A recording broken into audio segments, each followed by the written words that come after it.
Halo sahabatku, selamat datang kembali di channel Cerita Irfa. Hari ini, kita akan membuka lembaran kisah yang dijamin bikin emosi kalian naik turun. Ini bukan sekadar cerita tentang pengkhianatan biasa, tapi tentang bagaimana seseorang yang diusir tanpa apa-apa, justru kembali menjadi pemegang kunci kehancuran bagi mereka yang menjebaknya.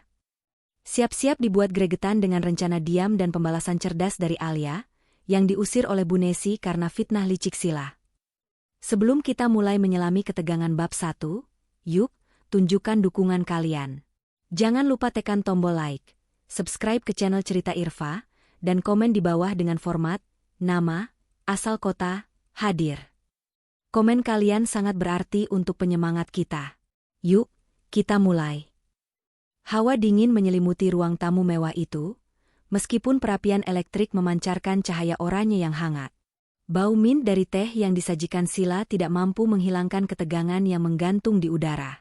Alia duduk di sofa tunggal, berusaha bersikap setenang mungkin, sementara Sila, adiknya, menyajikan kue kering dengan senyum yang terlalu lebar dan terkesan dibuat-buat. Di hadapan mereka, Bu Nesi, duduk tegak di sofa utama. Sepasang matanya menatap Alia dengan pandangan yang kian lama kian dipenuhi kekecewaan. Sudah 3 hari suasana di rumah itu terasa seperti ladang ranjau. Satu kata salah saja bisa meledakkan segalanya. Bu, Alia, coba deh kue ini. Sila buat khusus, resep dari teman kantor. Kata Sila, suaranya terdengar lembut, seolah ia adalah adik paling penyayang di dunia. Alia hanya mengangguk kecil, menolak sentuhan palsu itu. Ia tahu betul, setiap kebaikan yang ditawarkan Sila pasti berujung pada jebakan. Alia sudah terbiasa hidup dalam bayang-bayang Sila, adik yang selalu pintar mengambil hati Bu Nesi. Sila selalu berhasil membuat dirinya terlihat sempurna, dan Alia terlihat selalu bermasalah, liar, dan tidak bisa diatur. Padahal, Alia lah yang sejak dulu menjadi tumpuan diam keluarga, bekerja keras tanpa perlu menggembar-gemborkan hasil. Ia bahkan sering diam-diam menutupi beberapa utang kecil Bu Nesi yang timbul, akibat gaya hidup Sila yang boros. Tepat saat Alia hendak meraih cangkir tehnya, ponsel Sila berdering keras di atas meja. Sila buru-buru mengangkatnya, meminta maaf kepada Bu Nesi, dan pura-pura berbicara dengan rekan kerjanya di telepon, dengan volume yang sengaja dikeraskan. Iya, Pak, saya sudah usahakan. Tapi dokumen transfer dana investasi properti yang itu, Bapak yakin Alia tidak tahu? Padahal, dokumen itu di ruang kerja Bu Nesi, yang kuncinya hanya Bu Nesi dan Alia yang pegang. Kan? Aduh, saya pusing. Pak, takut ibu tahu kalau ada dana yang hilang. Alia menoleh cepat ke arah Sila. Kalimat itu bukan sekadar percakapan telepon biasa.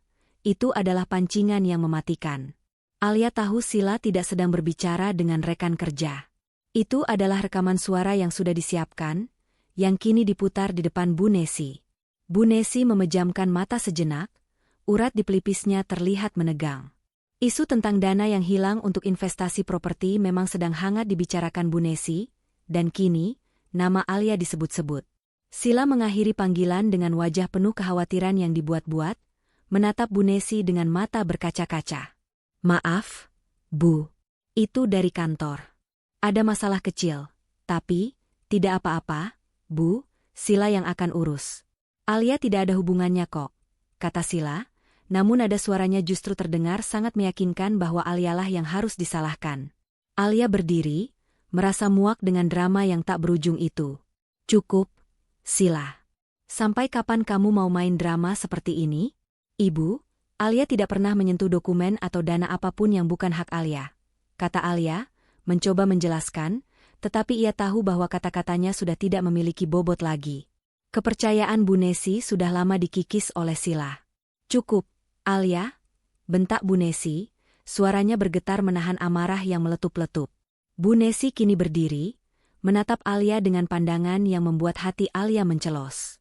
Ibu sudah capek. Tidak bisakah kamu sehari saja tidak membuat masalah? Sila selalu berusaha menutupi kesalahanmu, berusaha membantu, tapi kamu malah menuduh adikmu sendiri. Alia terdiam. Ia ingat, beberapa hari lalu, Sila meminta Alia untuk membantu memindahkan beberapa kotak dokumen dari gudang ke ruang kerja Bu Nesi. Tanpa curiga, Alia melakukannya. Jebakan itu pasti dipasang saat itu. Sila pasti memasukkan beberapa dokumen sensitif yang mengarah pada dugaan penyelewengan dana, dan kini Bu Nesi sudah mencarinya dan menemukannya. Seolah Alia baru saja menyentuh dokumen-dokumen itu. Bu, dengarkan Alia. Sila sedang mengadu domba. Sila yang... Cukup. Bu Nesi memotong, suaranya kini dingin dan menusuk. Ia berjalan menuju laci di samping perapian, dan mengeluarkan amplop coklat tebal yang tertutup rapat.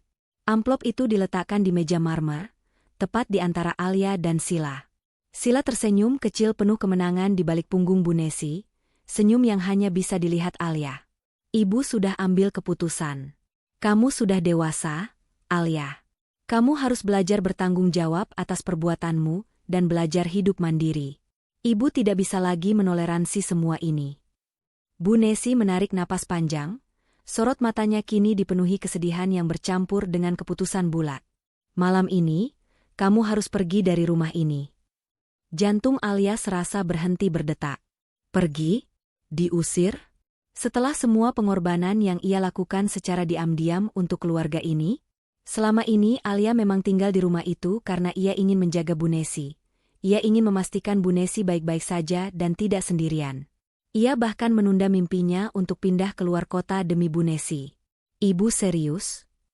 Tanya Alia, suaranya nyaris seperti bisikan. Bu Nesi mengangguk pelan, air mata mulai menggenang di matanya, namun ia tetap kukuh. Ini yang terbaik untuk kita semua. Kamu butuh pelajaran. Di dalam amplop ini ada surat-surat yang kamu perlukan untuk hidup mandiri. Sila segera mengambil amplop itu dan menyerahkannya pada Alia. Ekspresi pura-pura sedihnya sangat meyakinkan. Alia, maafkan ibu. Semoga kamu bisa belajar di luar sana ya. Jaga diri baik-baik. Alia menatap amplop coklat itu. Ia berharap isinya adalah sejumlah uang saku atau kartu ATM, setidaknya untuk biaya hidup beberapa minggu ke depan. Ia sama sekali tidak memiliki tabungan pribadi yang tersimpan di luar, karena semua gajinya selama ini ia gunakan untuk membantu menutupi kebutuhan rumah tangga, dan sering ia kirimkan untuk orang tua Bu Nesi yang sedang sakit. Dengan tangan gemetar, Alia membuka amplop itu. Pandangannya menyapu isinya. Seketika, rasa sakit di hatinya berganti menjadi rasa hampa yang menusuk. Bukan uang, bukan kartu ATM, apalagi cek. Isi amplop itu hanya fotokopi akta kelahiran miliknya yang sudah lusuh. Selembar surat pernyataan bermaterai yang menyatakan bahwa Alia, secara sukarela, keluar dari rumah dan melepaskan hak waris apapun, serta sebuah KTP yang sudah kedaluarsa. Itu saja. Tidak ada uang sepeser pun. Bahkan KTP itu pun tidak berguna. Sila menahan tawa kecil di balik tangannya. Bu Nesi menolehkan wajahnya, tidak sanggup melihat kekecewaan di mata Alia, tapi ia berpegangan pada anggapannya bahwa Alia pantas mendapatkan hukuman ini. Ibu serius mengusir Alia tanpa apa-apa? Bahkan tanpa sedikitpun modal untuk bertahan hidup. Tanya Alia, kini suaranya kembali menguat, dipenuhi rasa kecewa yang luar biasa. Kamu punya tangan, Alia. Kamu bisa bekerja, jawab Bu Nesi pelan. Ibu sudah memberimu pendidikan terbaik. Sekarang buktikan kalau kamu bisa hidup tanpanya. Mulai dari nol. Alia tidak membalas lagi. Ia menyadari satu hal yang paling menyakitkan. Bu Nesi tidak hanya mengusirnya dari rumah, tetapi juga mengusirnya dari statusnya sebagai anak. Semua yang ia lakukan selama ini, semua pengorbanan yang ia berikan, kini tidak ada artinya di mata Bu Nesi, yang lebih memilih mempercayai adu domba Sila. Alia meletakkan kembali amplop itu di meja dengan tenang, tatapannya kini berubah menjadi dingin. Ia tidak lagi marah, melainkan kecewa yang teramat dalam. Baik, Bu. Alia pergi. Tapi ingat satu hal, Bu, kelak, kebenaran akan muncul. Dan saat itu terjadi, Alia harap ibu sudah siap dengan kenyataan siapa sebenarnya anak yang ibu usir, dan siapa sebenarnya anak yang ibu pertahankan.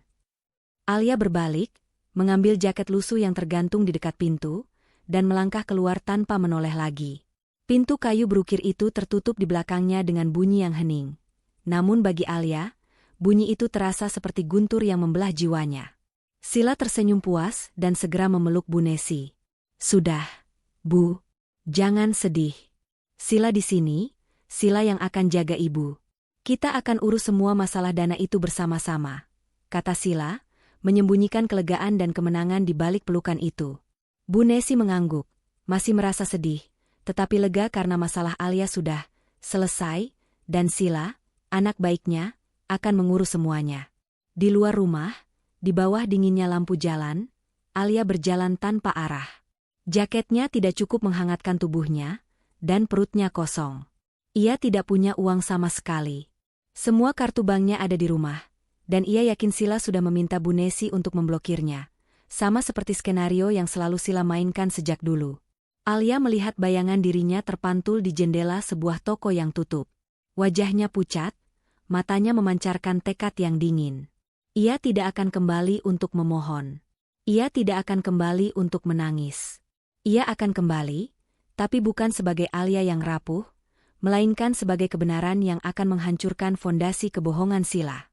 Ia hanya butuh waktu. Dan ia tahu persis, kebohongan Sila, sekecil apapun, pasti memiliki celah. Ia harus menemukan celah itu. Ia mulai berjalan cepat menuju pusat kota, menjauhi lingkungan mewah itu. Kota besar yang tadinya ia tunda untuk tinggali, kini menjadi satu-satunya tempat ia bisa menghilang dan memulai segalanya. Tidak ada rencana, tidak ada uang, yang ada hanya tekad dan ingatan tajam tentang senyum kemenangan Sila. Beberapa jam kemudian, Alia duduk di bangku taman yang dingin, menahan lapar.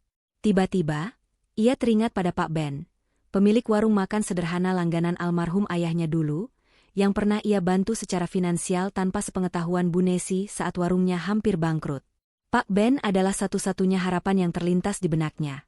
Satu-satunya, orang luar, yang ia tahu memiliki hati tulus dan utang budi padanya. Alia bertekad, pagi tiba, ia akan mencari warung Pak Ben. Tekad itulah yang menjadi satu-satunya sumber panas yang menahan Alia dari dinginnya malam. Fajar menyingsing di atas kota metropolitan yang tak pernah tidur, membiaskan cahaya oranye pucat di antara gedung-gedung pencakar langit. Alia merasakan dingin yang menusuk tulang, bukan hanya dari suhu pagi, tetapi juga dari rasa terbuang yang mendalam.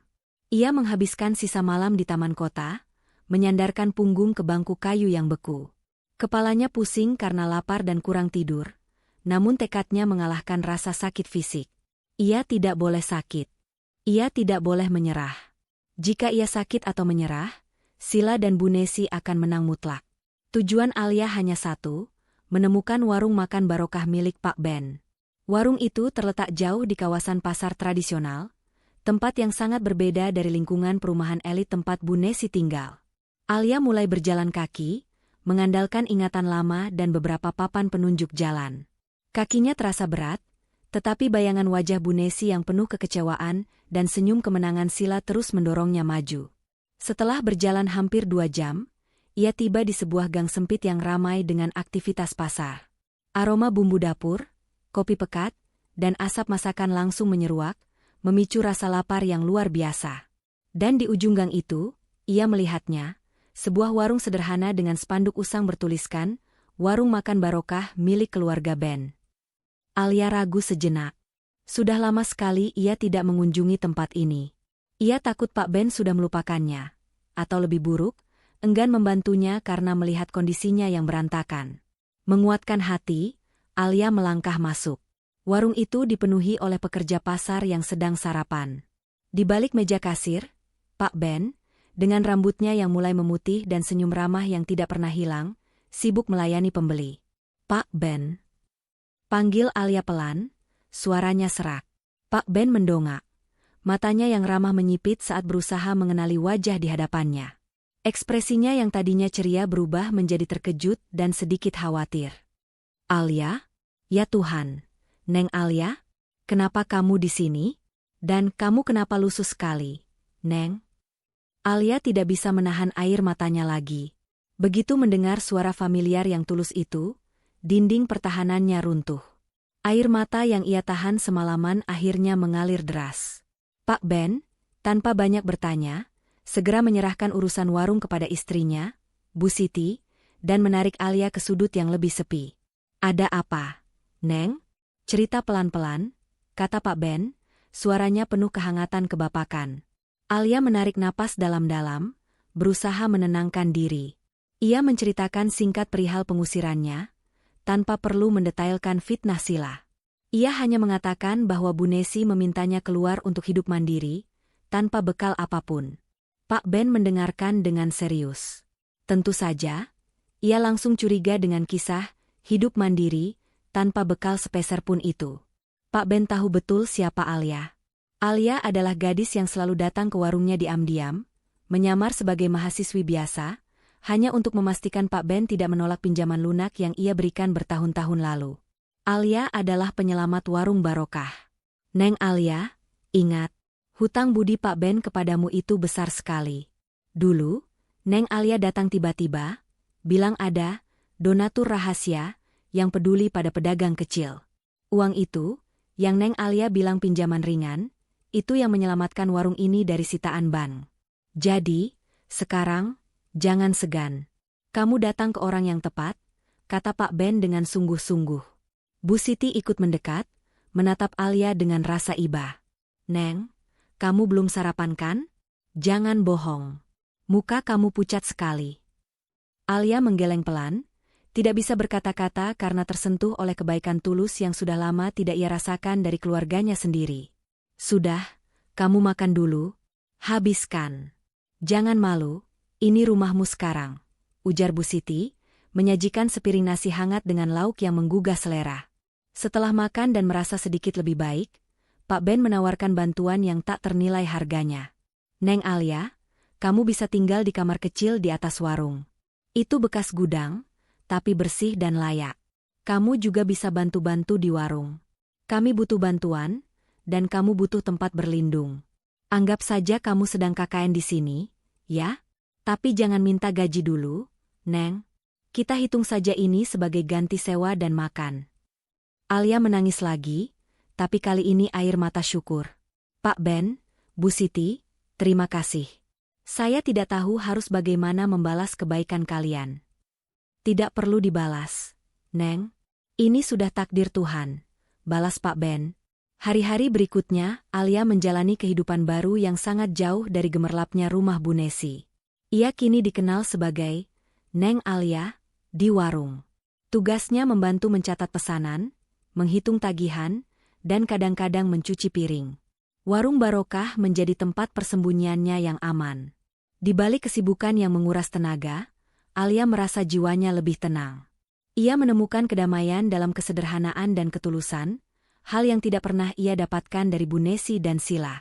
Namun, pikiran Alia tidak pernah lepas dari tujuan utamanya, mengungkap kebohongan Sila. Ia tidak punya akses ke dunia online yang memadai. Pak Ben hanya memiliki satu komputer tua yang sangat lambat untuk mencatat inventaris. Suatu malam, setelah warung tutup, Alia mencoba menggunakan komputer tua itu. Ia ingin mencari informasi apapun terkait investasi properti Bu Nesi yang dijadikan Sila sebagai alasan untuk menjebaknya. Hasil pencariannya sangat minim, tetapi ia tidak putus asa. Saat itulah Pak Ben masuk, membawa 2 cangkir teh hangat. Lagi coba-coba apa, Neng? Tanya Pak Ben ramah. Lagi coba mencari informasi tentang skema investasi properti, Pak. Saya rasa ada yang tidak beres di sana. Tapi komputer ini terlalu lambat, jawab Alia jujur. Pak Ben terdiam sejenak, lalu tersenyum misterius. Neng Alia butuh yang cepat dan canggih? Pak Ben memang tidak punya. Tapi Pak Ben punya kenalan. Dia ini jagoan komputer. Dulu sering bantu Pak Ben urus iklan warung di media sosial. Namanya Wira. Alia mendongak, matanya berbinar. Wira? Apakah dia bisa membantu saya mencari data yang sensitif? Pak, saya butuh data yang tersembunyi. Kalau soal sembunyi dan tersembunyi, Wira ini ahlinya. Dia kerjanya serabutan, Neng, tapi kalau soal komputer, dia sudah kelasnya tinggi. Dia sering nongkrong di kafe internet dekat sini kalau malam. Mau Pak Ben kenalkan? Alia mengangguk cepat. Ini adalah kunci pertamanya. Kesempatan untuk mendapatkan alat dan bantuan yang ia butuhkan untuk mulai membangun rencananya. Wira bisa menjadi mata dan telinganya di dunia digital. Ia sadar, untuk melawan kecerdasan manipulatif Sila, ia harus menggunakan kecerdasan teknologi. Ia tidak akan melawan dengan drama emosional, melainkan dengan fakta dingin dan data yang tak terbantahkan. Keesokan malamnya, Pak Ben memperkenalkan Alia kepada Wira di sebuah warung kopi yang remang-remang. Wira adalah pemuda kurus berkacamata tebal, terlihat pendiam, tetapi matanya memancarkan kecerdasan tajam. Pak Ben menceritakan secara singkat tentang Alia, dan bahwa Alia membutuhkan bantuan profesional untuk menemukan data penting yang hilang. Wira mendengarkan dengan saksama. "Neng Alia, saya tidak terima bayaran besar. Saya terima bayaran adil. Saya bantu kalau ceritanya masuk akal," kata Wira, nadanya datar. Alia menatap mata Wira. "Ceritanya sangat masuk akal, Wira. Saya dijebak dan diusir dari rumah oleh adik saya sendiri, yang menggunakan manipulasi data finansial untuk membuat ibu saya percaya.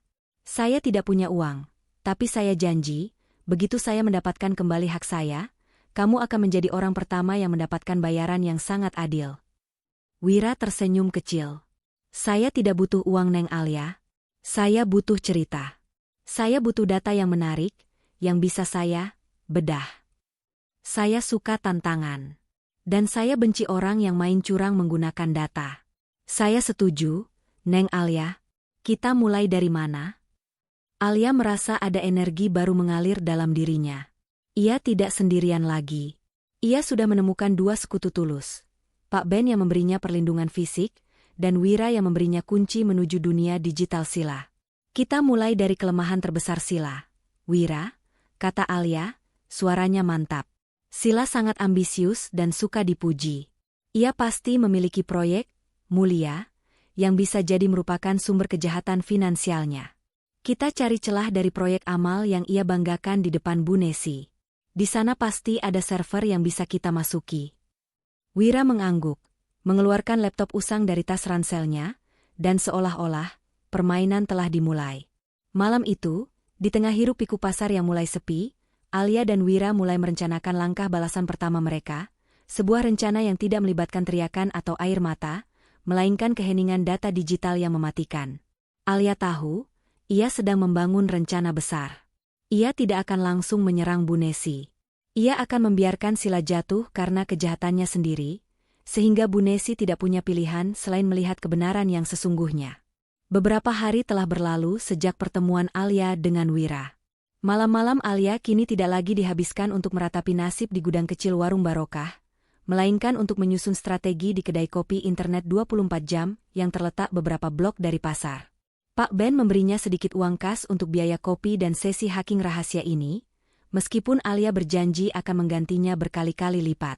Wira adalah seorang hacker yang cerdas dan terstruktur. Ia mengajari Alia bahwa pembalasan terbaik di era digital bukanlah tentang perusakan, melainkan tentang pengungkapan data. Target awal mereka adalah Yayasan Mulia, sebuah organisasi amal yang didirikan oleh keluarga besar Bu Nesi, dan yang kini Sila gunakan sebagai platform untuk memamerkan hati emasnya kepada publik dan Bu Nesi. Alia ingat betul, Sila selalu membanggakan posisinya sebagai bendahara utama yayasan itu. Alia yakin, jika Sila berani memanipulasi dana investasi Bu Nesi, Sila pasti sudah lama menjadikan dana yayasan sebagai sumber penyelewengan. "Neng Alia, yayasan ini punya firewall lumayan kuat," ujar Wira, mata terpaku pada layar laptopnya yang dipenuhi barisan kode yang bergerak cepat. "Tapi saya curiga, server utama mereka tidak diurus oleh tim profesional, melainkan oleh orang dalam yang merangkap. Dan orang dalam itu, pasti Sila." Alia mengangguk. Itu benar. Sila selalu bilang dia sendiri yang mengatur semua sistemnya untuk efisiensi biaya. Dia sangat pelit dalam mengeluarkan uang untuk hal-hal yang tidak terlihat di depan publik. Wira tersenyum sinis. Pelit berarti dia membuat celah keamanan yang besar. Biasanya, orang seperti itu menggunakan password yang mudah diingat, terkait dengan dirinya sendiri atau hal yang dia banggakan. Mereka menghabiskan semalaman mencoba kombinasi nama Sila, tanggal lahir Bu Nesi, hingga nama anjing kesayangan Sila, semuanya dicoba. Namun, semua gagal. Frustrasi mulai terasa. Alia menyandarkan diri, memijat pelipisnya. Ia harus mengingat satu detail kecil yang mungkin terlewat dari kebiasaan Sila. "Wira, tunggu," seru Alia tiba-tiba. "Bukan nama-nama itu. Sila paling membanggakan satu hal yang dia punya, yang menurutnya tidak akan pernah Alia dapatkan, yaitu kepercayaan penuh Bu Nesi. Dan Sila selalu mengasosiasikan dirinya dengan sosok Om Guntur. Om Guntur adalah adik Bu Nesi, seorang pengusaha kelas menengah yang selalu dipandang sukses oleh keluarga besar. Sila sering menggunakan nama Om Guntur sebagai konsultan setiap kali ia ingin meyakinkan Bu Nesi tentang suatu proyek. Alia curiga, Sila dan Om Guntur memiliki kesepakatan rahasia. Coba gunakan kombinasi nama Om Guntur dan tahun berdirinya Yayasan Mulia, Wira. Dia selalu merasa dia adalah otak di balik yayasan itu, berkat koneksi Om Guntur, perintah Alia. Wira mengetik dengan cepat. Tiba-tiba, layar berubah. Akses berhasil didapatkan. Tembus, Neng Alia, bisik Wira penuh kemenangan. Dia pakai gabungan nama panggilan Om Guntur dan kode unik. Simple tapi efektif untuk orang awam. Ini dia, kita masuk ke inti server akuntansi Yayasan Mulia. Alia merasakan adrenalin melonjak. Mereka kini berada di dalam jantung kebohongan Sila. Wira mulai menelusuri folder-folder di server itu. Hampir semua file keuangan Yayasan Mulia terlihat rapi dan bersih. Laporan laba rugi, laporan donasi, semua tertata sempurna untuk audit publik. Sila memang cerdas dalam menutupi jejaknya di permukaan. Sila tidak mungkin sebodoh itu meninggalkan bukti di folder utama. Gumam Alia, matanya menyipit membaca daftar transaksi. Dia pasti menyembunyikannya di tempat yang tidak terpikirkan. Coba cari di folder, arsip dana tak terpakai, atau semacamnya. Wira mengikuti instruksi itu dan membuka folder yang diberi nama aneh. Backup data Maret 2023 rekreasi keluarga, sebuah nama yang sama sekali tidak ada hubungannya dengan keuangan yayasan. Dan di dalamnya, mereka menemukan apa yang Alia cari, dokumen mentah yang tidak terjamah oleh proses audit. Dokumen-dokumen itu mengungkapkan pola yang mengerikan. Transaksi fiktif. Ada serangkaian transaksi besar yang tercatat sebagai pembelian peralatan medis darurat dari sebuah perusahaan fiktif bernama PT Guntur Jaya Abadi. Perusahaan fiktif, Wira segera melakukan cross-check pada PT Guntur Jaya Abadi. Perusahaan itu benar-benar ada, tetapi baru didirikan 6 bulan lalu, dan pemiliknya adalah Om Guntur, paman mereka. Alia terperangah. Om Guntur bukan hanya konsultan Sila, ia adalah partner in crime Sila. Penggelapan dana yang dialirkan ke PT Guntur Jaya Abadi bukan untuk peralatan medis, melainkan untuk pembelian aset properti pribadi Sila, yang disamarkan sebagai biaya operasional yayasan. Total dana yang diselewengkan mencapai angka yang fantastis, jauh lebih besar dari isu dana properti Bu Nesi yang dituduhkan kepada Alia. Ya Tuhan, Sila dan Om Guntur, desah Alia, tidak percaya betapa dalam pengkhianatan ini. Mereka menggunakan yayasan amal untuk memperkaya diri sendiri. Dan ini pasti yang Sila tutupi dengan isu dana properti ibu. Ia menciptakan keributan kecil agar Bu Nesi tidak fokus pada lubang besar ini.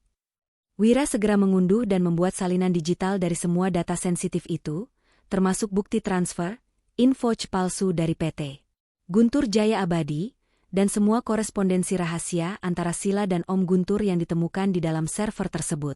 Kita punya segalanya, Neng Alia, kata Wira, nadanya serius. Ini bukan sekadar kasus keluarga, ini penipuan publik dan penggelapan dana. Sila dan Om Guntur bisa masuk penjara. Dan Bu Nesi, dia akan tahu betapa bodohnya dia percaya pada Sila. Alia menatap layar laptop yang menampilkan angka-angka penggelapan dana itu. Rasa sakit hati yang ia rasakan ketika diusir tiba-tiba lenyap, digantikan oleh rasa dingin dan tekad yang kuat. Ia tidak akan menggunakan data ini untuk memeras Sila. Ia akan membiarkan data ini melakukan pekerjaannya sendiri. Kita tidak akan menyerang Sila secara langsung, Wira, kata Alia, menyusun rencana di kepalanya. Kita akan mengirimkan data-data ini ke pihak yang tepat. Biarkan sistem hukum dan reputasi yang menghukumnya. Rencana Alia adalah menciptakan serangan balik yang terencana dan senyap, di mana Sila tidak akan tahu dari mana pukulan itu datang. Ia ingin Sila merasakan panik yang sama seperti yang ia rasakan saat diusir. Alia ingin Bu Nesi melihat dengan mata kepala sendiri, bahwa anak yang ia bela mati-matian adalah seorang penjahat. Mereka mulai memformat bukti-bukti itu menjadi paket-paket informasi yang berbeda. Satu paket untuk otoritas pajak dan kepolisian, satu paket untuk rekan-rekan bisnis besar yang menjalin kerjasama dengan Yayasan Mulia, dan 1 paket untuk media online investigatif yang berani. Saat matahari terbit, Alia meninggalkan kedai kopi itu dengan flash drive di sakunya, yang berisi kehancuran Sila dan Om Guntur. Ia kembali ke warung Barokah, menyamar kembali sebagai Neng Alia yang polos. Tapi di dalam dirinya, kini Alia adalah seorang ahli strategi yang memegang bom waktu digital. Ia tahu, setelah bukti ini didistribusikan, hidup Sila dan Bu Nesi tidak akan pernah sama. Ia hanya perlu menunggu momen yang tepat. Sejak mendapatkan bukti digital yang memberatkan Sila dan Om Guntur, Alia memasuki fase baru dalam rencananya, fase eksekusi dan penyamaran. Kehidupan Alia terbagi 2. Siang hari, ia adalah Neng Alia yang polos dan rajin, melayani pelanggan di warung Barokah milik Pak Ben. Malam hari, ia berubah menjadi seorang ahli strategi yang dingin, bekerja dengan Wira untuk memfinalisasi paket-paket bukti yang akan mengguncang hidup Bu Nesi dan Sila. Wira, yang kini semakin loyal kepada Alia karena kagum pada ketenangan dan kecerdasan analisisnya, membantu Alia menyusun file tersebut agar terlihat profesional dan tidak terdeteksi sebagai hasil hacking amatir. Mereka memastikan setiap dokumen cetak memiliki cap waktu yang membuktikan bahwa data itu bukan rekayasa, melainkan hasil download dari sistem internal Yayasan Mulia. Kita tidak bisa mengirimkan ini dari alamat kita, Neng Alia, kata Wira suatu malam di kedai kopi internet. Sila punya koneksi untuk melacak hal-hal kecil. Kita butuh buffer dan alamat palsu yang kredibel.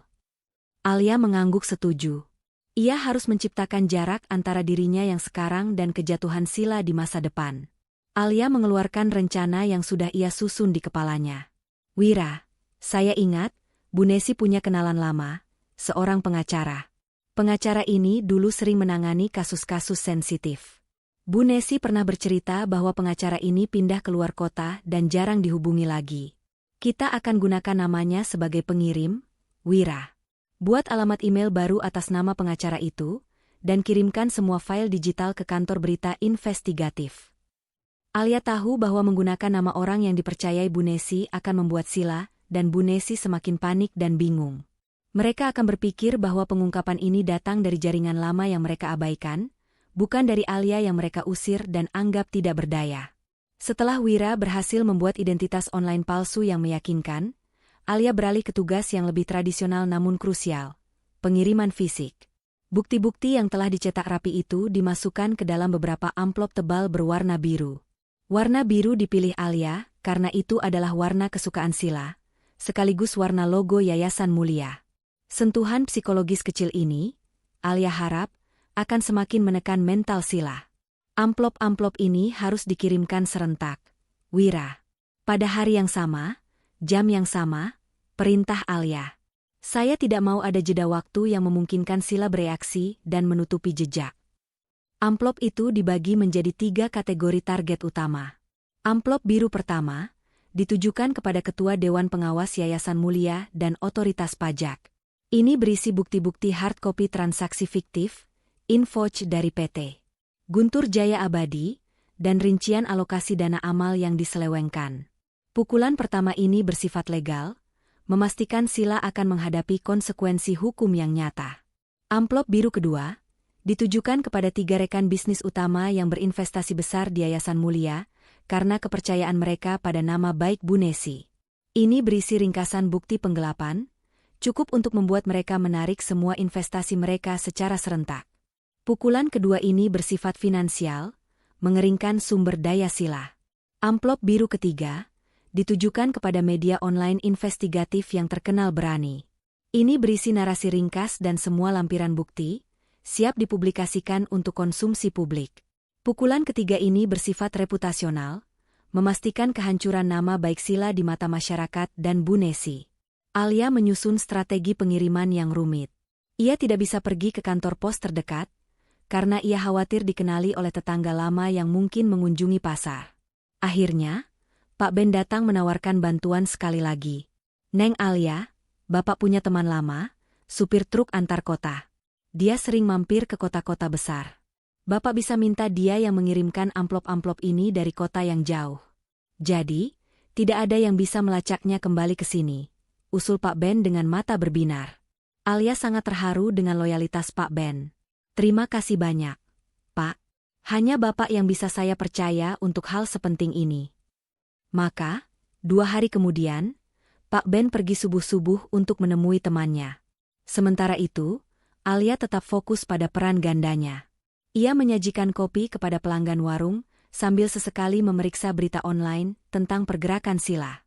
Alia melihat di media sosial, Sila masih sibuk memamerkan kebaikannya dan berfoto bersama Bu Nesi di acara-acara sosial, seolah tidak terjadi apa-apa. Sila tampak sangat percaya diri, yakin bahwa Alia yang diusir tidak akan pernah bisa mengusik kehidupannya yang sempurna. Alia tersenyum tipis. Sila tidak tahu, Alia tidak hanya mengusik, ia sedang mengatur kehancuran yang akan menimpa Sila tanpa suara. Sambil bekerja, Alia juga mulai mempelajari pola pikir Bu Nesi. Bu Nesi adalah wanita yang menjunjung tinggi nama baik dan kehormatan keluarga. Kejatuhan Sila di mata hukum dan publik akan melukai harga diri Bu Nesi lebih dari apapun. Alia tahu, kunci dari pembalasan ini bukan hanya menghukum Sila, tetapi juga menyadarkan Bu Nesi akan kesalahannya. Ia ingin Bu Nesi melihat bahwa anak yang ia buang adalah satu-satunya yang masih memegang teguh nilai kejujuran, bahkan ketika anak yang ia peluk adalah seorang penipu. Alia menyadari, ketika badai itu datang, ia harus siap untuk menghilang sepenuhnya. Ia harus membangun bisnis kecilnya sendiri, menjauh dari drama keluarga. Ia mulai menyusun rencana bisnis sederhana, memanfaatkan koneksi Pak Ben di pasar untuk mencoba menjual produk rumahan yang ia buat. Ia harus memastikan, ketika Sila jatuh, ia sudah memiliki pondasi hidup yang kuat, yang tidak dapat digoyahkan oleh penyesalan atau tawaran rekonsiliasi dari Bu Nesi. Alia tahu persis, amplop biru itu akan tiba dalam waktu 3 hari. Waktu 3 hari itu adalah masa tenggang terakhir Sila untuk menikmati kemenangan palsunya. Setelah itu, timer kehancuran akan dimulai. Alia menghitung mundur, menjalankan peran ganda dengan sempurna, menunggu lonceng kematian karir Sila berbunyi di media massa. 3 hari berlalu dengan ketenangan yang menyesatkan. Di warung Barokah, Alia menjalani rutinitas seperti biasa. Namun setiap kali bel warung berbunyi, jantungnya berdebar. Ia tahu, di tempat lain, di kantor-kantor bergengsi di pusat kota, 3 set amplop biru itu sudah tiba di meja penerima dan sedang dibuka. Pada hari ketiga, sekitar waktu makan siang, saat warung sedang ramai, Alia melihat Pak Ben menerima telepon. Wajah Pak Ben yang biasanya ceria tiba-tiba berubah tegang. Pak Ben buru-buru mendekati Alia. "Neng Alia, coba dengar ini baik-baik," bisik Pak Ben, menutupi ponselnya. "Teman Bapak yang mengantar amplop tadi pagi telepon. Dia bilang, di sebuah kantor pengacara di pusat kota, ada kehebohan besar. Petugas kantor itu panik mencari seseorang bernama Sila. Katanya ada urgent sekali terkait Yayasan Mulia."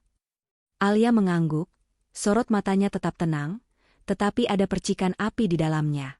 "Itu pasti amplop biru pertama, Pak, yang dikirim ke Ketua Dewan Pengawas Yayasan dan otoritas. Sila sudah mulai kena pukulan legal."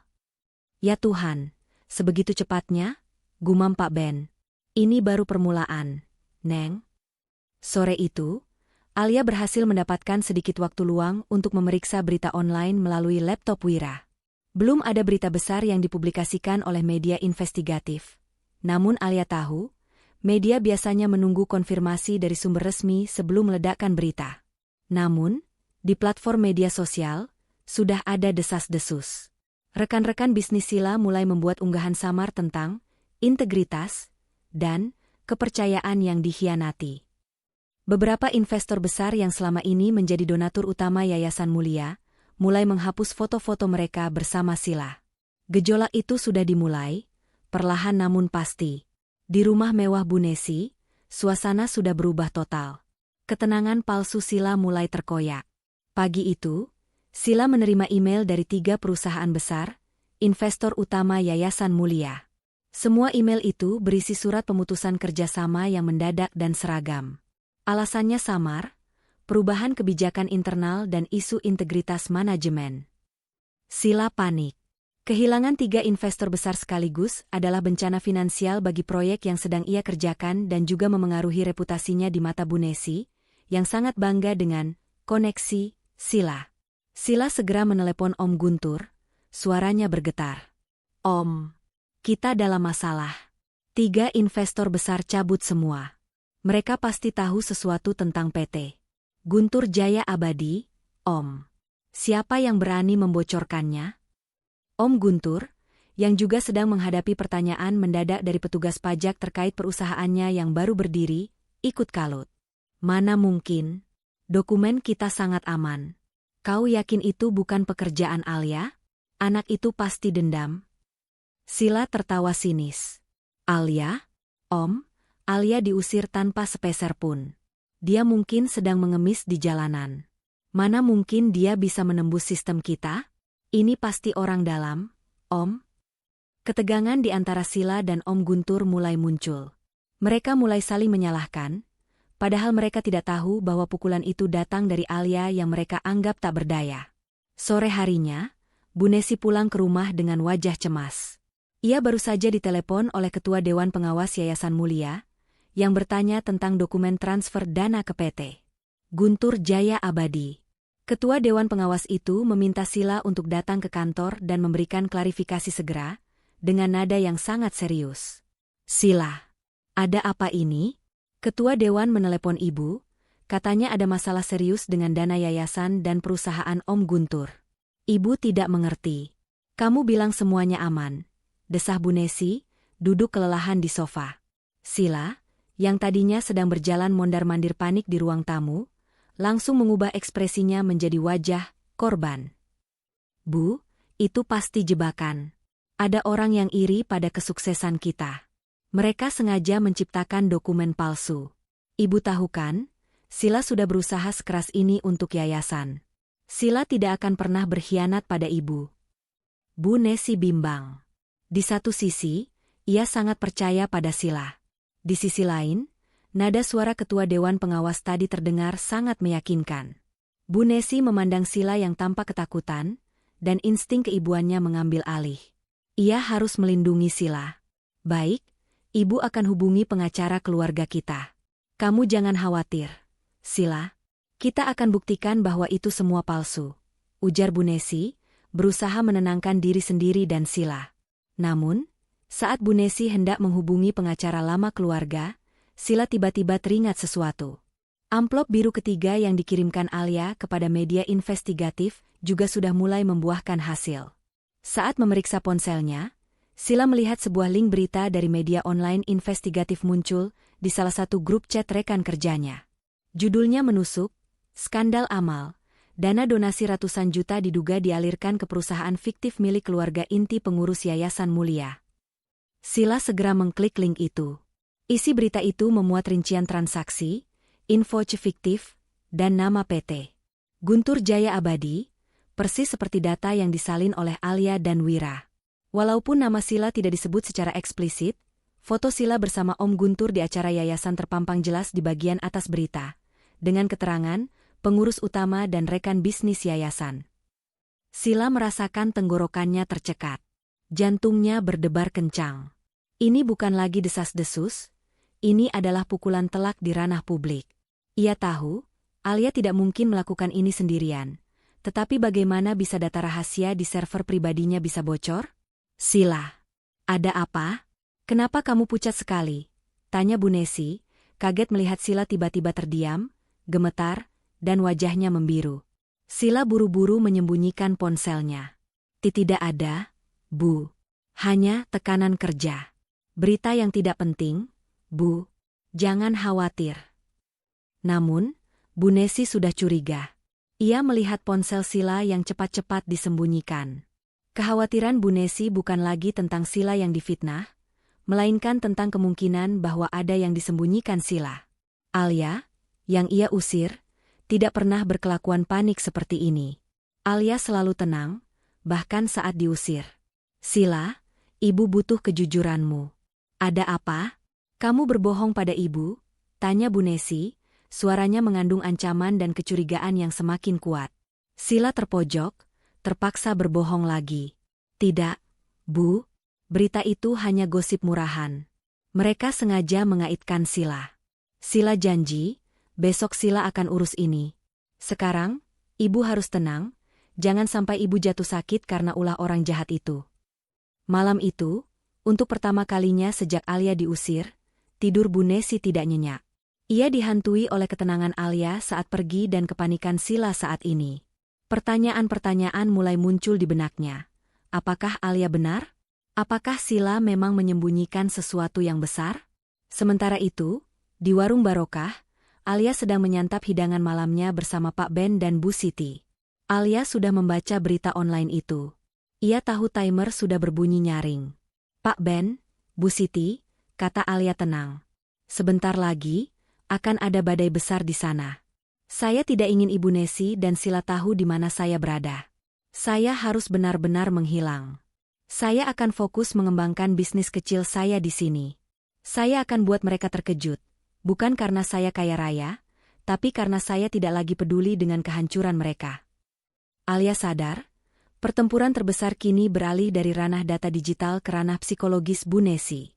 Ia harus membiarkan keraguan di hati Bu Nesi membesar, dan ia harus memastikan Sila terus membuat kesalahan-kesalahan yang akan membuktikan kebenaran Alia. 2 hari setelah berita skandal Yayasan Mulia meledak di media online, tekanan terhadap Sila mencapai titik didih. Investigasi resmi dari otoritas pajak dan kepolisian mulai bergerak cepat. Mereka tidak menyerang secara langsung, tetapi memanggil satu persatu Dewan Pengawas Yayasan Mulia, termasuk Om Guntur, untuk dimintai keterangan. Om Guntur, yang terbiasa hidup santai dengan uang hasil penyelewengan, kini menghadapi pemeriksaan ketat. Ia mulai menyalahkan Sila sepenuhnya, menolak mengakui bahwa ia adalah pemilik PT Guntur Jaya Abadi yang digunakan sebagai kanal transaksi fiktif. Om Guntur mencoba meyakinkan para penyidik bahwa ia hanya menjual nama perusahaannya atas permintaan Sila, tanpa mengetahui detail kejahatan yang sebenarnya. Ini semua ide Sila. Dia yang butuh uang cepat. Saya hanya dimanfaatkan, teriak Om Guntur di telepon kepada Sila. Suaranya terdengar frustrasi dan mengancam. Kau harus tanggung jawab. Kalau aku yang dipenjara, aku akan seret nama Bu Nesi dan kau sebagai otak utama. Sila, yang mendengarkan ancaman itu di ruang kerjanya, semakin panik. Ia kini menyadari bahwa Om Guntur bukanlah sekutu yang loyal, melainkan hanya parasit yang siap menyelamatkan dirinya sendiri. Sila tahu, jika Om Guntur menyerah dan memberikan semua bukti, Bu Nesi pasti akan turut terseret karena Bu Nesi adalah pendiri Yayasan Mulia. Sila mencoba menenangkan Bu Nesi, yang kini terlihat lebih banyak melamun dan membaca berita online dengan raut wajah yang tidak bisa dibaca. Bu, Sila sudah urus semuanya. Om Guntur hanya berlebihan. Sila sudah menghubungi pengacara. Ini semua hanya miskomunikasi. Miskomunikasi. Sila, potong Bu Nesi, suaranya tenang namun menusuk. Ketua Dewan Pengawas memberitahu Ibu, server keuangan yayasan sudah dibekukan. Rekan-rekan bisnis besar yang baru saja Ibu ajak bicara, semuanya menanyakan tentang PT Guntur Jaya Abadi. Mereka bilang, mereka menerima laporan rahasia yang sangat terperinci tentang penggelapan dana. Siapa yang mengirim laporan itu, Sila? Sila terdiam. Ia tidak bisa menjawab. Otaknya bekerja keras mencari alasan. Ia tidak mungkin mengatakan bahwa Alia, yang ia usir, berada di balik ini semua. Itu sama saja mengakui bahwa ia telah memfitnah Alia dan mengakui bahwa Alia jauh lebih cerdas darinya. Itu pasti dari mantan karyawan yang sakit hati, Bu. Orang yang dikeluarkan karena kinerjanya buruk. Sila mencoba mencari kambing hitam yang lain. Mantan karyawan? Bu Nesi memandang Sila lekat-lekat. Mantan karyawan mana yang tahu data persis tentang rekening Om Guntur dan invoice fiktif di server pribadimu? Sila? Kenapa datanya begitu lengkap? Seolah-olah diambil langsung dari sumbernya. Sila merasa terpojok oleh pertanyaan tajam Bu Nesi. Ia mulai mengeluarkan jurus andalannya, drama emosional. Ia mendekati Bu Nesi dan memeluknya. Bu, Sila minta maaf. Sila memang salah. Sila menggunakan dana itu sedikit saja untuk menutupi kerugian investasi Ibu yang lalu. Sila tidak ingin Ibu sedih. Sila melakukan ini demi Ibu, Bu, tapi Sila dijebak. Sila difitnah. Bu Nesi membalas pelukan itu dengan kaku. Ia tidak tahu lagi mana yang benar. Di satu sisi, ia ingin percaya bahwa Sila berkorban demi dirinya. Di sisi lain, ia teringat lagi pada ketenangan Alia saat diusir. Alia hanya berkata, kebenaran akan muncul. Saat Bu Nesi sedang bergumul dengan keraguannya, Om Guntur melakukan langkah yang paling ditakuti Sila. Karena terdesak oleh investigasi yang semakin intens, Om Guntur memutuskan untuk bernyanyi. Ia mengirimkan salinan semua korespondensi rahasia antara dirinya dan Sila kepada penyidik, yang membuktikan bahwa Sila adalah otak utama di balik skema penipuan Yayasan Mulia.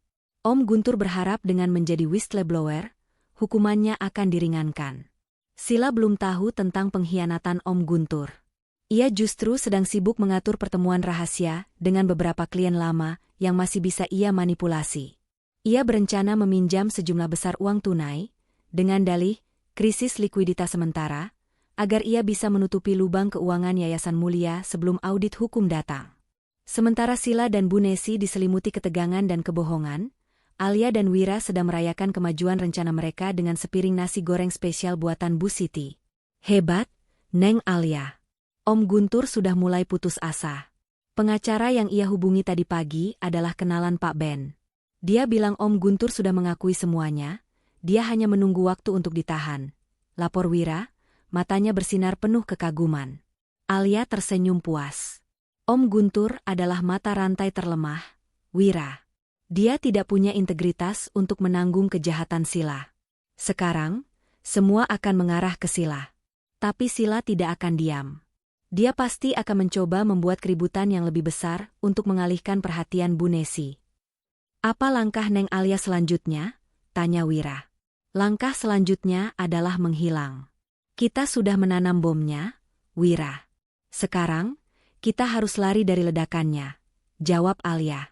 Alia memutuskan untuk berhenti bekerja di warung Barokah untuk sementara waktu dan pindah ke sebuah kontrakan kecil di pinggiran kota yang diatur oleh Pak Ben, jauh dari jangkauan Sila dan Bu Nesi.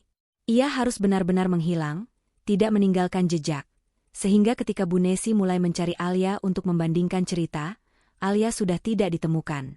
Ini adalah bagian dari rencana Alia untuk menekan psikologis Bu Nesi, membuatnya menyadari apa yang telah ia hilangkan.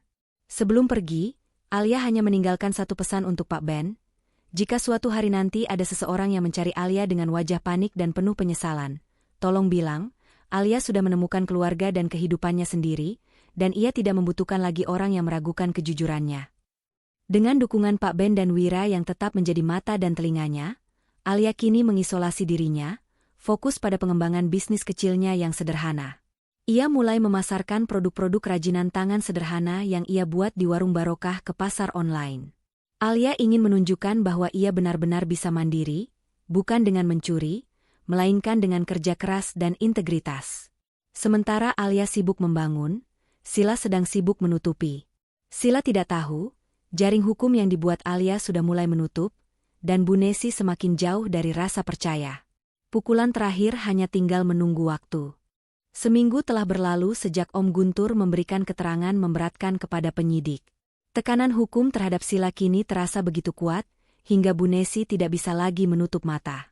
Sila semakin panik, sering berteriak di telepon kepada pengacaranya, dan bahkan sempat mencoba melarikan diri keluar kota. Tetapi Bu Nesi menahannya, takut Sila semakin memperburuk keadaan. Bu Nesi kini hidup dalam ketakutan dan kebingungan. Rumah mewah yang dulu terasa hangat dan damai, kini dipenuhi aura dingin dan kecurigaan. Ia menyaksikan sendiri bagaimana Sila, anak yang ia banggakan dan ia anggap sempurna, berubah menjadi monster yang cemas, egois, dan hanya memikirkan keselamatannya sendiri. Sila bahkan mulai menyalahkan Bu Nesi karena telah mendirikan Yayasan Mulia, menganggap yayasan itu sebagai sumber malapetaka.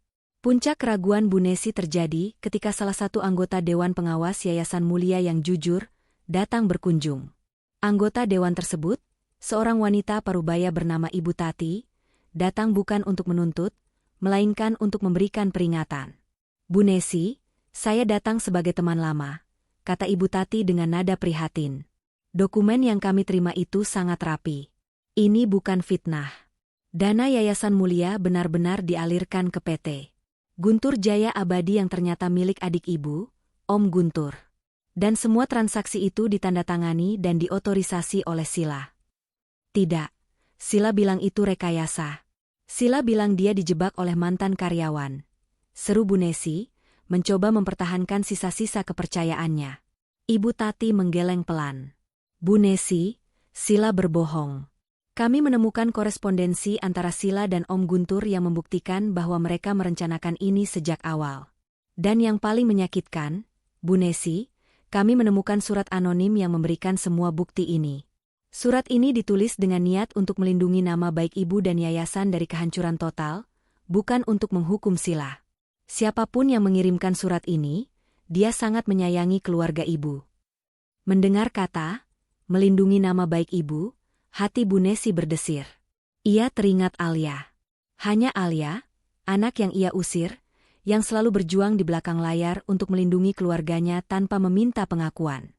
Hanya Alia yang akan melakukan hal sebodoh itu, mengorbankan diri sendiri demi menjaga nama baik ibunya. Surat itu dari siapa? Bu Tati, tanya Bu Nesi, suaranya tercekat. Kami tidak tahu pengirimnya. Tapi kami yakin, dia adalah orang yang sangat dekat dengan ibu. Kami sudah mencoba melacaknya, tetapi yang kami temukan hanyalah alamat pengiriman dari kota yang sangat jauh. Pengirimnya sangat berhati-hati, seolah-olah dia takut ketahuan bahwa dia sedang membantu kami. Jelas Ibu Tati.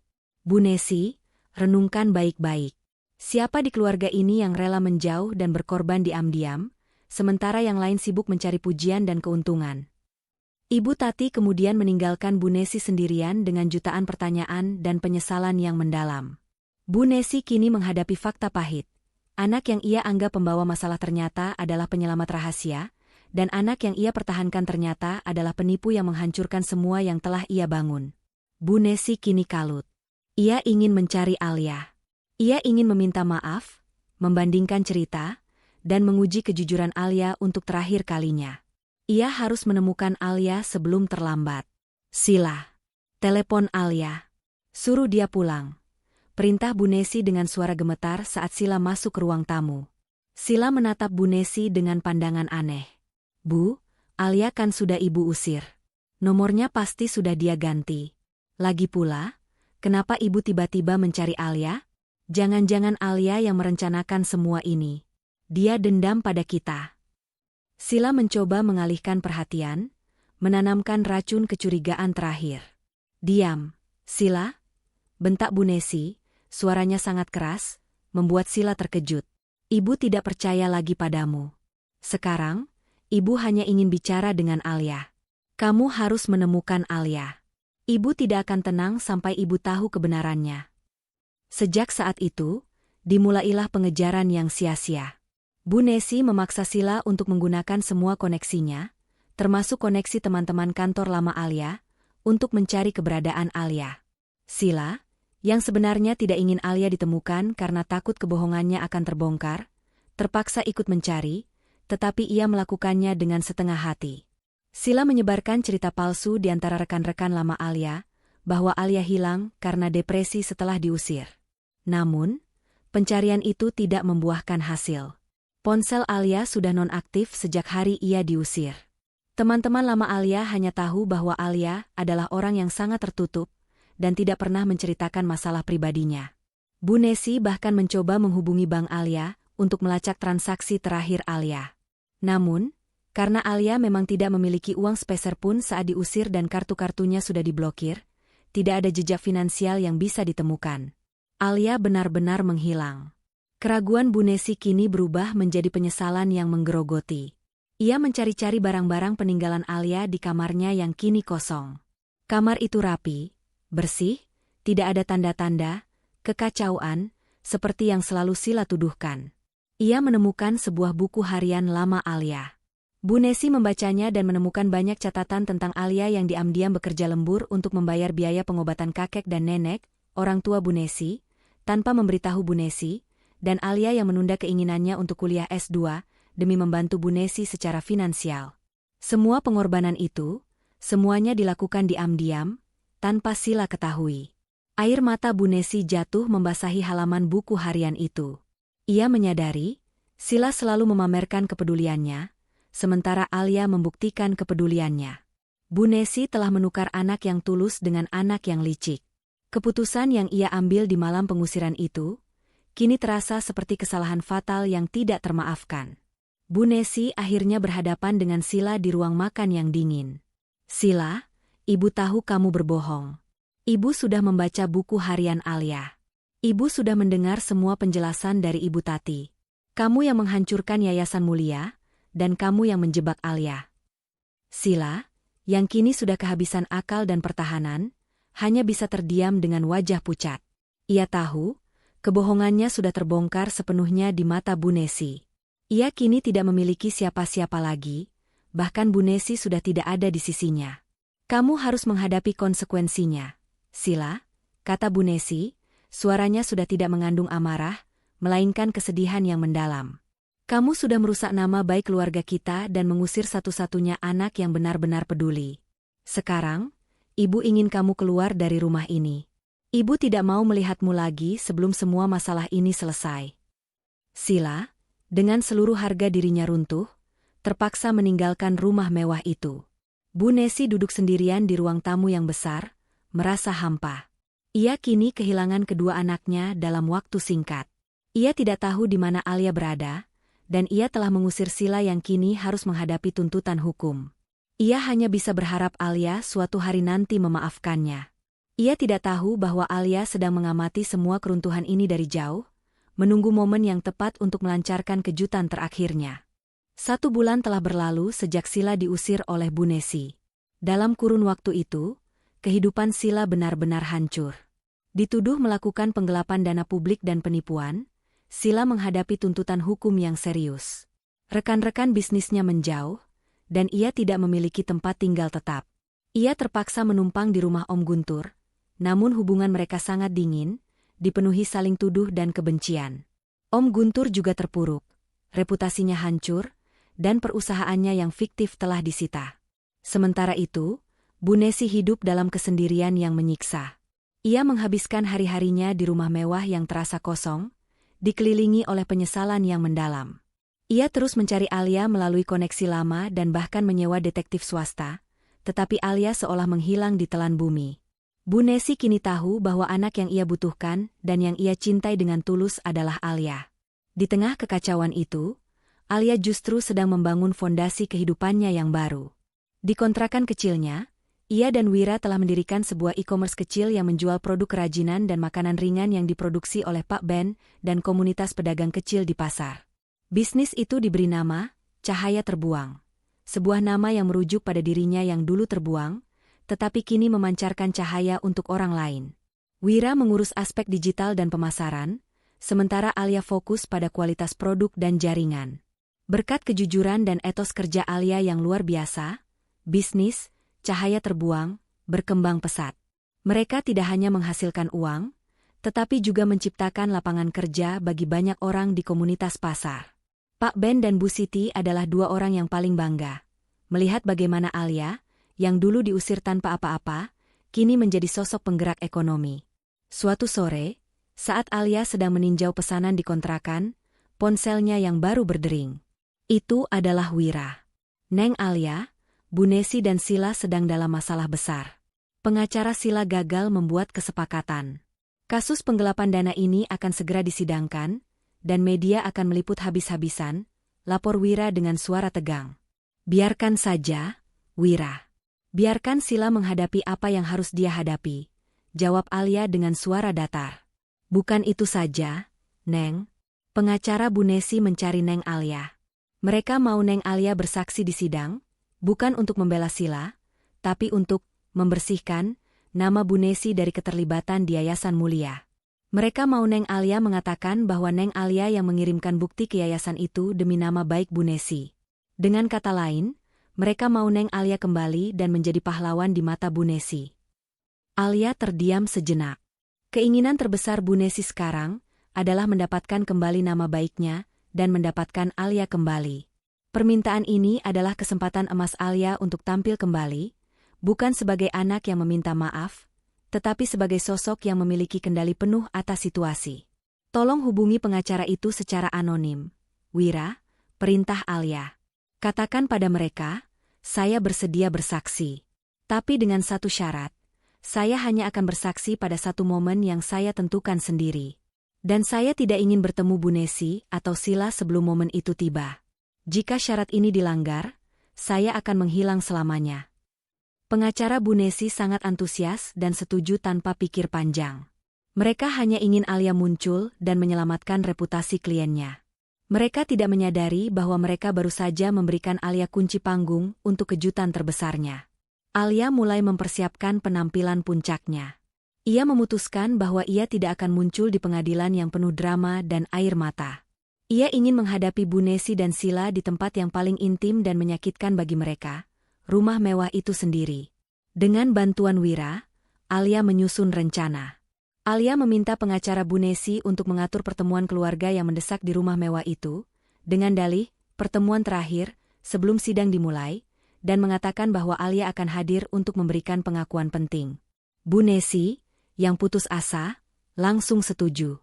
Sila, yang yakin Alia datang untuk membalas dendam, dipaksa datang oleh Bu Nesi dengan janji akan dicarikan pengacara baru jika Alia mau membantu. Pada hari yang ditentukan, Alia tidak datang dengan pakaian lusuh seperti saat diusir.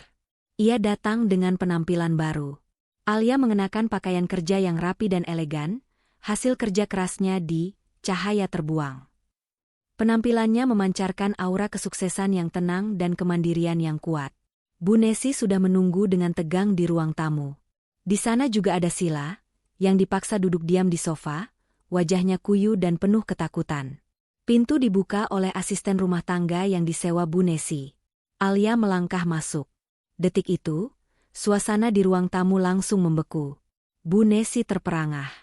Ia melihat bukan lagi anak yang rapuh, melainkan wanita mandiri yang memancarkan aura percaya diri. Penampilan Alia sangat berbeda dari gambaran lusuh yang ia bayangkan. "Alia," bisik Bu Nesi, air mata penyesalan langsung membanjiri matanya. Ia berdiri, ingin memeluk Alia. Alia mengangkat tangannya, membuat gerakan pelan namun tegas, meminta Bu Nesi untuk tetap di tempatnya. "Selamat malam, Bu Nesi. Saya datang sesuai permintaan pengacara Ibu." Suara Alia dingin, tanpa emosi, menusuk jantung Bu Nesi. Sila, yang tadinya menunduk, mengangkat kepalanya dan menatap Alia dengan tatapan penuh kebencian dan ketakutan. Sila menyadari, Alia yang ini jauh lebih berbahaya dari Alia yang dulu ia kenal. Ibu minta maaf, Nak," ujar Bu Nesi, berusaha mendekat lagi. "Ibu tidak tahu. Ibu sudah salah mengusirmu. Ibu butuh kamu, Alia. Tolong, bantu Sila.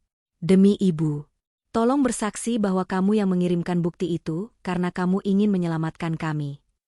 Alia tersenyum tipis, senyum yang tidak sampai ke mata. Senyum itu membuat Sila merinding. "Saya memang yang mengirimkan bukti-bukti itu, Bu Nesi, aku Alia. Saya bersedia bersaksi di depan Ibu dan Sila, malam ini juga." Alia kemudian mengeluarkan flash drive kecil dari saku bajunya. Ia mendekat ke televisi ruang tamu, dan tanpa meminta izin, ia mencolokkan flash drive itu dan menekan tombol play. Bu Nesi dan Sila terkejut melihat apa yang muncul di layar. Bukan dokumen pengadilan, melainkan sebuah video pendek yang menampilkan Alia di warung barokah, dikelilingi oleh Pak Ben dan orang-orang pasar yang tersenyum bahagia. Video itu menunjukkan Alia menceritakan kisah sukses, Cahaya Terbuang, bisnis yang ia mulai dari nol, yang kini mampu menghidupi puluhan keluarga kecil. Kemudian, Alia, menghadap kamera, mengucapkan kalimat penutup yang menusuk. "Kalian lihat, saya diusir tanpa apa-apa. Tapi justru pengusiran itu yang membuat saya menemukan keluarga sejati dan potensi diri saya. Saya tidak perlu pengakuan dari orang-orang yang tidak percaya pada kejujuran saya. Terima kasih, Bu Nesi dan Sila, karena sudah membuang saya ke tempat yang lebih baik." Bu Nesi dan Sila menatap layar, syok melihat bukti nyata bahwa Alia tidak hancur, tetapi justru melesat jauh lebih tinggi dari mereka berdua, berkat ketulusannya. Kejutan terbesar Alia belum selesai. Alia menoleh ke Sila. "Sila, kamu pikir kamu menang dengan menjebakku? Kamu hanya memaksaku untuk terbang.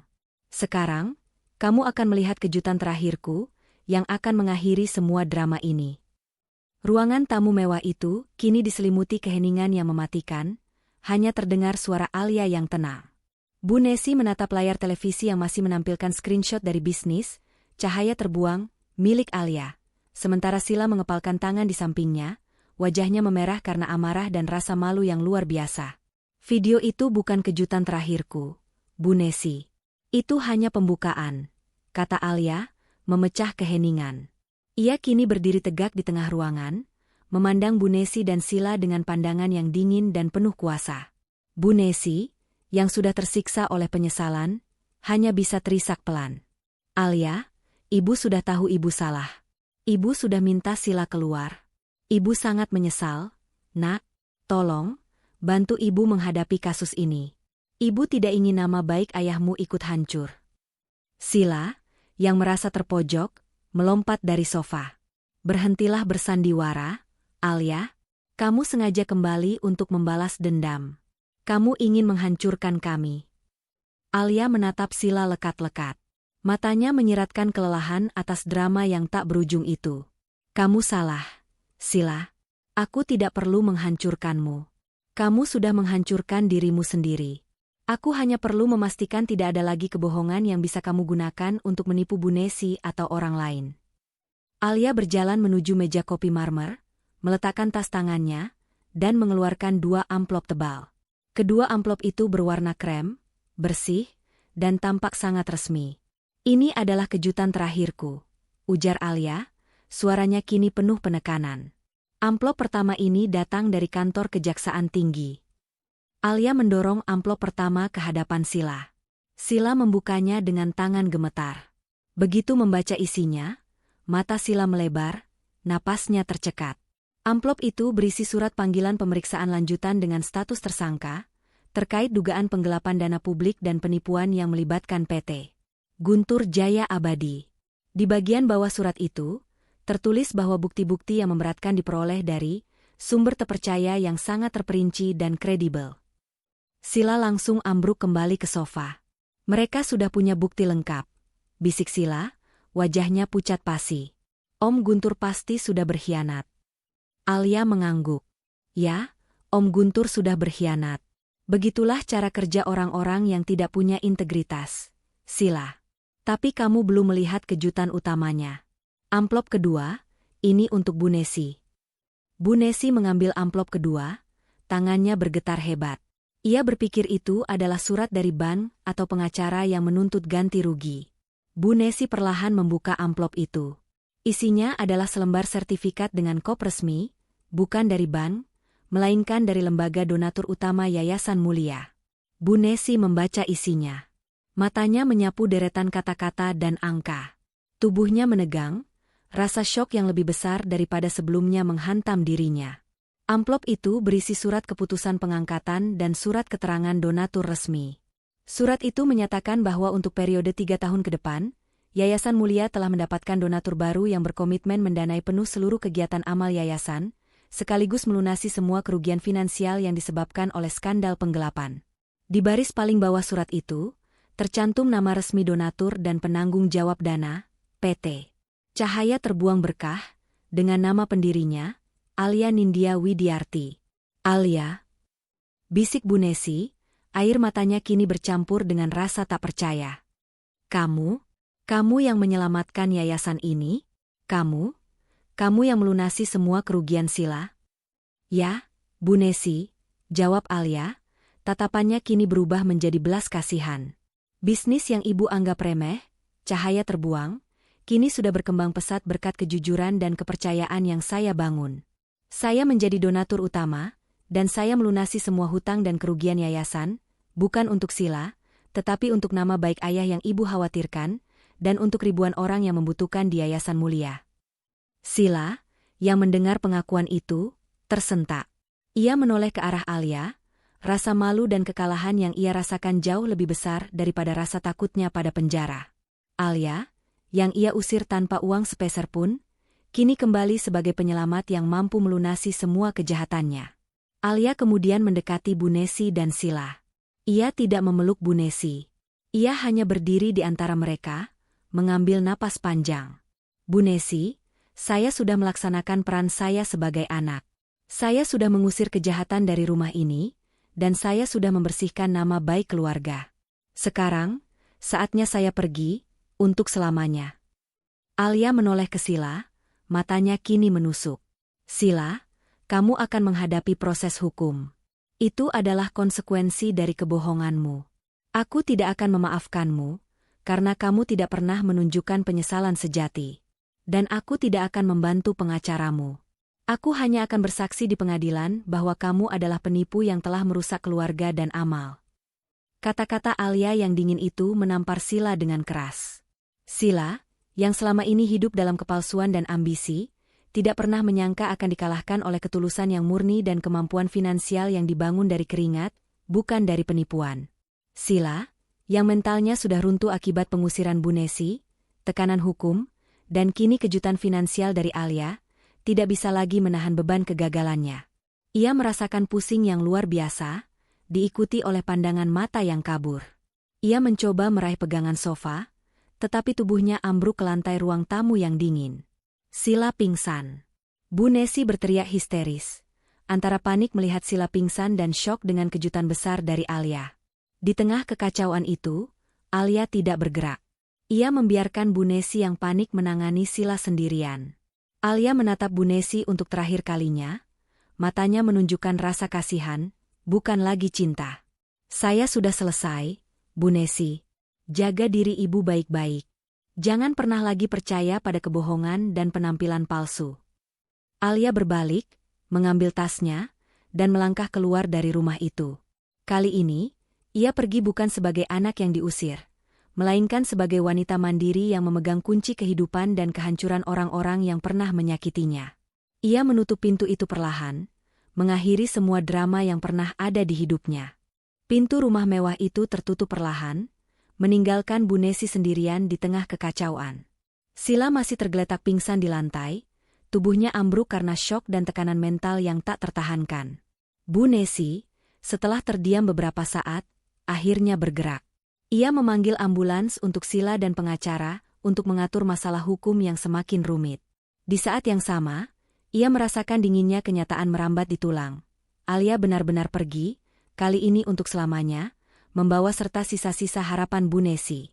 Sila dibawa ke rumah sakit dan kemudian harus menghadapi proses hukum. Berkat bukti-bukti lengkap yang diberikan Alia secara anonim ke otoritas, serta kesaksian Om Guntur, Sila tidak bisa mengelak lagi. Sila akhirnya dinyatakan bersalah atas penggelapan dana Yayasan Mulia dan divonis hukuman penjara. Kehidupannya yang dibangun di atas kepalsuan dan ambisi kini berakhir tragis di balik jeruji besi. Bu Nesi menyaksikan kehancuran Sila dari jauh. Ia tidak lagi memiliki energi atau kekuatan mental untuk membela Sila. Ia hanya bisa sesekali menjenguk Sila, di mana Sila selalu menangis dan menyalahkan Bu Nesi karena telah mengusir Alia, yang seharusnya bisa menjadi penyelamat Sila dari masalah hukum ini. Sila tidak pernah benar-benar menyesali kejahatannya. Ia hanya menyesali konsekuensinya dan kehilangan sekutu yang bisa ia manfaatkan, yaitu Alia. Di sisi lain, kehidupan Bu Nesi perlahan kembali tenang. Rumahnya kembali damai, Yayasan Mulia terselamatkan, dan nama baik mendiang suaminya pun terjaga berkat donasi besar dari Cahaya Terbuang.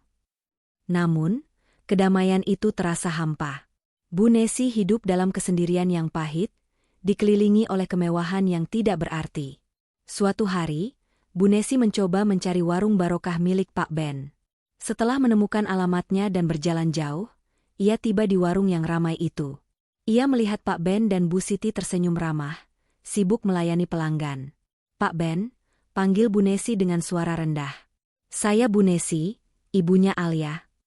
Pak Ben, yang sudah diwanti-wanti Alia, tetap bersikap ramah namun profesional. "Selamat datang, Bu. Ada yang bisa saya bantu?" Bu Nesi menatap Pak Ben dengan mata berkaca-kaca. "Saya ingin bertemu Alia. Saya tahu dia pernah tinggal di sini. Tolong, Pak. Saya ingin meminta maaf. Saya sangat menyesal sudah mengusir dan meragukan kejujurannya." Pak Ben menggeleng pelan.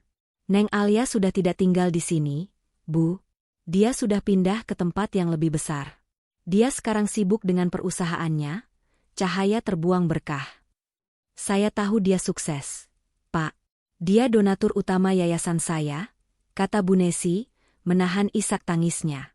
"Tapi saya butuh dia, Pak. Saya butuh anak saya kembali." Pak Ben duduk di hadapan Bu Nesi, sorot matanya kini mengandung ketegasan. "Bu Nesi, Saya akan sampaikan satu pesan yang Neng Alia tinggalkan sebelum dia pergi. Neng Alia bilang, pintu yang ibu tutup saat itu, sudah saya gunakan untuk membuka jendela yang lebih besar. Sekarang, Neng Alia sudah menemukan keluarga sejati di sini, di antara kami. Keluarga yang tidak pernah meragukan kejujuran dan ketulusannya. Bu Nesi harus menerima kenyataan ini. Pak Ben kemudian menunjuk ke arah Bu Siti yang sedang tertawa bersama beberapa pelanggan. Neng Alia sudah menjadi bagian dari komunitas ini, Bu. Kami adalah keluarga barunya. Kami melihat bagaimana dia berjuang dari nol, tanpa bantuan sepeser pun dari ibu. Neng Alia sekarang bahagia. Bu Nesi menyadari, Alia tidak hanya sukses secara finansial, tetapi Alia telah mengganti keluarga kandungnya dengan keluarga yang baru, yang jauh lebih tulus dan suportif. Bu Nesi tidak hanya kehilangan Alia, ia kehilangan kesempatan untuk dicintai dengan tulus. Bu Nesi tidak memaksa lagi. Ia mengangguk lemah, menerima kebenaran yang pahit itu. Ia memesan secangkir teh hangat, duduk di sudut warung, mengamati Pak Ben dan Bu Siti. Di tempat sederhana itu, ia melihat kebahagiaan sejati terpancar. Ia melihat tawa tulus yang tidak pernah ia dengar lagi di rumahnya yang mewah. Bu Nesi akhirnya bangkit dan meninggalkan warung barokah. Ia tidak kembali ke rumah mewahnya. Ia memutuskan untuk menjual rumah itu dan menggunakan uangnya untuk mendirikan sebuah panti asuhan, dengan janji untuk menggunakan kejujuran dan integritas dalam mengelolanya, mengikuti jejak Alia. Bu Nesi memutuskan, sisa hidupnya akan ia gunakan untuk membersihkan dosa-dosanya dan menghormati ketulusan Alia, meskipun Alia tidak akan pernah kembali. Setahun kemudian, di sebuah acara penghargaan bagi pengusaha sosial, Alia menerima penghargaan tertinggi. Ia berdiri di panggung. Di sampingnya ada Pak Ben, Bu Siti, dan Wira, yang kini menjadi direktur teknologi, Cahaya Terbuang Berkah. Di barisan penonton, jauh di belakang, Bu Nesi hadir. Ia mengenakan pakaian sederhana, tidak lagi bergelimang kemewahan, dan matanya memancarkan ketenangan. Ia melihat Alia yang tersenyum tulus, dikelilingi oleh cinta dan penghargaan yang nyata. Bu Nesi tidak mendekat, ia hanya melihat dari jauh. Ia tahu, Alia tidak akan memaafkannya sepenuhnya. Tetapi melihat Alia bahagia dan menjadi berkat bagi banyak orang, sudah cukup bagi Bu Nesi. Saat Alia mengucapkan pidato, ia menatap lurus ke kamera. Untuk semua yang pernah meragukan atau membuang saya ucapkan terima kasih. Karena di saat saya kehilangan segalanya, saya menemukan satu hal, bahwa kejujuran dan ketulusan adalah modal paling berharga di dunia ini. Mendengar kalimat itu, Bu Nesi menundukkan kepalanya, air mata penyesalan dan penerimaan menetes. Ia tahu, Alia telah melihatnya, dan kalimat itu adalah pesan terakhir Alia untuknya. Alia tidak lagi dendam, Alia hanya menutup pintu masa lalu. Setelah acara selesai, Bu Nesi meninggalkan gedung itu tanpa berusaha mendekati Alia. Ia kembali ke panti asuhan yang kini menjadi rumahnya. Ia telah menemukan kedamaian, bukan dalam pelukan anaknya, tetapi dalam penebusan dosa dan kerja keras yang tulus. Alia, di sisi lain, terus melesat. Ia telah memenangkan hidupnya. Ia tidak hanya mendapatkan uangnya kembali, tetapi ia mendapatkan sesuatu yang jauh lebih berharga, integritas dan keluarga baru. Pesan moralnya. Ketika kita ditolak karena ketulusan, jangan balas dengan amarah. Balaslah dengan keberhasilan yang dibangun di atas integritas. Karena penyesalan terbesar bagi mereka yang berkhianat adalah menyaksikan kebahagiaan sejati dari orang yang mereka buang.